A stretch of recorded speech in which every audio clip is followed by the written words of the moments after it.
বন্ধুরা কেমন আছেন? আশা করছি ভালো আছেন। আশা করতেই পারি। আজকে সকালে টরন্টো থেকে এক ভাই আমাকে একটা ভিডিও পাঠিয়েছেন, খুবই চমৎকার, খুবই ভালো লেগেছে। সেই ভিডিওটি হচ্ছে যে হিন্দু সম্প্রদায়ের ভাইয়েরা জামাতে ইসলামের সেক্রেটারি জেনারেল জনাব গোলাম পরওয়ার সাহেবকে অভ্যর্থনা দিচ্ছেন। খুবই ভালো লেগেছে ভিডিওটা দেখে। তখন কিছু কিছু কথা মনে পড়লো যে এই যে দলমত নির্বিশেষে একটা গণতান্ত্রিক চর্চা, উদার গণতন্ত্র বলতে যা বোঝায় সেটি কিন্তু আমরা এখন দেখতে পাচ্ছি। আমরা কি ভারতকে গণতান্ত্রিক দেশ বলবো, গণতন্ত্রের দেশ বলবো? না। আমরা কি ইংল্যান্ডকে গণতন্ত্রের দেশ বলবো? নো। আমরা কি আমেরিকাকে গণতন্ত্রের দেশ বলবো? নেভার। আমরা কোন দেশকে গণতান্ত্রিক দেশ বলবো? সেটা হচ্ছে বাংলাদেশ। আমরা বিগত দিনগুলোতে শুধু বলতে শুনেছি 54 বছর যাবৎ যে দল মত নির্বিশেষে আমরা, না, দল মত নির্বিশেষে আমরা গত 2 বছর দেখতে পাচ্ছি ধর্ম বর্ণ বলে না, নির্বিশেষে সকল মানুষ এক একাকার। আমরা এখন দেখতে পাচ্ছি যে না, দলমত। জামাতের কিছু উদাহরণ দিলে আপনারা বুঝবেন। জামাতের হিন্দু শাখা আছে, জামাতের অমুসলিম শাখা আছে, জামাতের বৌদ্ধ শাখা আছে, ইহুদি শাখাও নাকি রয়েছে, এরকম শোনা যাচ্ছে। অর্থাৎ সকল দলের ভিতরে জামাত ইসলাম রয়েছে। এখন আমরা যেটা দেখতে পাচ্ছি, কিছুদিন পরে হয়তো আমাদের মুসলিম ভাইয়েরা অনেকে জামাত ইসলামের যারা আছেন তারা ইসকনে যোগ দিবেন। ইসকনের সভাপতি হবে জামাতের কোনো নেতা, ইসকনের সেক্রেটারি হবে জামাতের কোনো নেতা। আর এখন প্রভু আছে একজন, তিনি জেলে আছেন, তিনি জেলেই থাকুন। জেলে যদি থাকে তাহলে জামাতকে সেই দায়িত্ব নিতে হবে। আবার আমাদের মুসলিম ভাইয়েরাও ইসকনে যোগ দেবে, এটি স্বাভাবিক। আর জামাতের নেতারা, হিন্দু সম্প্রদায়ের নেতারা এখন জামাতে যোগ দিচ্ছেন। সো মুসলিম ভাইয়েরা ইসকনে যোগ দিবেন, এটা স্বাভাবিক নয় কি? এক সময় বলা হতো ধর্ম যার যার, উৎসব সবার। না, এখন হচ্ছে উৎসব সবার, ধর্ম সবার। ঠিক আছে। আর আমরা দেখেছি উৎসব সবার কেন বললাম, যে আমরা বিগত 2 বছর দুর্গাপুজো উদযাপন করতে আমাদের জামাতের ভাইদেরকেই দেখেছি। তারাই দুর্গাপুজো উদযাপন করেছেন এবং দুর্গাপূজার সমস্ত খরচ ব্যয় ভার তারাই বহন করেছেন। মূর্তি ভাঙাভাঙি হয়নি। কাজেই নিজেরা ইনভেস্ট যখন করেন তখন একটা দরত্ব থাকে। ঠিক আছে। এবং দুর্গাপূজায় হিন্দু সম্প্রদায়ের ভাইয়েরা শুধু বসে দেখবেন, উদযাপন করবে জামাতের মানুষজন। সেটা হচ্ছে কি, দুর্গাপূজায় গীতা পাঠ করা, দুর্গাপূজায় কোরআন শরীফ তেলাওয়াত করা, দুর্গাপূজায় গজল করা, দুর্গাপূজায় নাচানাচি করা, এভরিথিং জামাতের নেতারা করবে। এবং সেখানে বক্তৃতা দেয়া, জামাতের নেতারা বক্তৃতা দেবে। কাজেই আমরা একটা আদর্শ দেশ হিসাবে তৈরি হচ্ছে, নিজেদেরকে তৈরি করছি।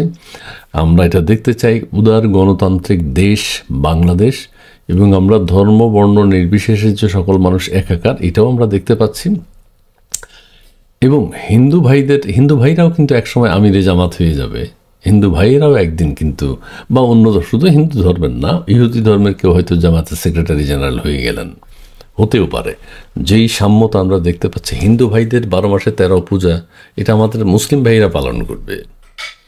ইসকন বা হিন্দু সম্প্রদায়ের যেসব অনুষ্ঠান, এটা মুসলিম ভাইয়েরা পালন করবে। আবার আমাদের যে অনুষ্ঠান আদি রয়েছে সেগুলো হিন্দু ভাইয়েরা পালন করবে, তারা উদযাপন করবে, তারা অ্যারেঞ্জ করবে। এই যে একটা সমতা আমরা জামায়াতে ইসলামের নেতৃত্বে দেখতে পাচ্ছি, এটা ভালো। আমাদের উৎসবগুলো উৎসবগুলো সকল বর্ণের, সকল ধর্মের মানুষের সম্মিলনে হোক, এটা আমরা দেখতে চাই। জামায়াতে ইসলাম যদিও এখন ক্ষমতায় নেই, লিখিতভাবে ক্ষমতায় নেই, কিন্তু অলিখিতভাবে তারা ক্ষমতায় আছে। তারা এখন লিখিতভাবে সকল ধর্মের সকল মানুষকে নিয়ে ক্ষমতায় যেতে চায়। তবে একটা কথা বলে রাখে, হিন্দু ভাইয়েরা কিন্তু এখন চাপে পড়ে জামাতে ইসলাম করছে। এটা অনেকে বলছেন যে তারা চাপে আছে, নানান সমস্যায় আছে, জামাতে ইসলাম না করলে এখন বাঁচা যাবে না। যাই হোক, সে কথা আমি বলতে চাই না, এটা আপনারা বুঝে নেবেন। কিন্তু জামাত যে উদারতা দেখাচ্ছে, এটা যেন একটা দৃষ্টান্ত হয়ে থাকে। সমস্ত পূজা পার্বণ আমরা যেন উদযাপন করি, আমরা যেন সেখানে কোরআন তেলাওয়াত করি, সেটা আমরা দেখেছি কোরআন তেলাওয়াত করতে। আর হিন্দু সম্প্রদায়ের ভাইয়েরাও আমাদের ঈদ বা অন্যান্য অনুষ্ঠান যেগুলো রয়েছেন সেগুলো উদযাপন করবেন, সেখানে শরীক হবেন, সেখানে সামিল হবেন। কেউ বলে যে হিন্দুরা নাকি এই, হিন্দুরা নাকি সেই। আমাদের অন্য হুজুররা বলে হিন্দুদের ওখানে যাওয়া মানে ধ্বংস হয়ে যাওয়া, হিন্দুদের বিধর্মী, কাফের। কিন্তু এখন আবার মুসলিম ভাইদের এগুলো মনে নাই। তাহলে এগুলো বলতে হবে কেন? সকল মানুষ সমান।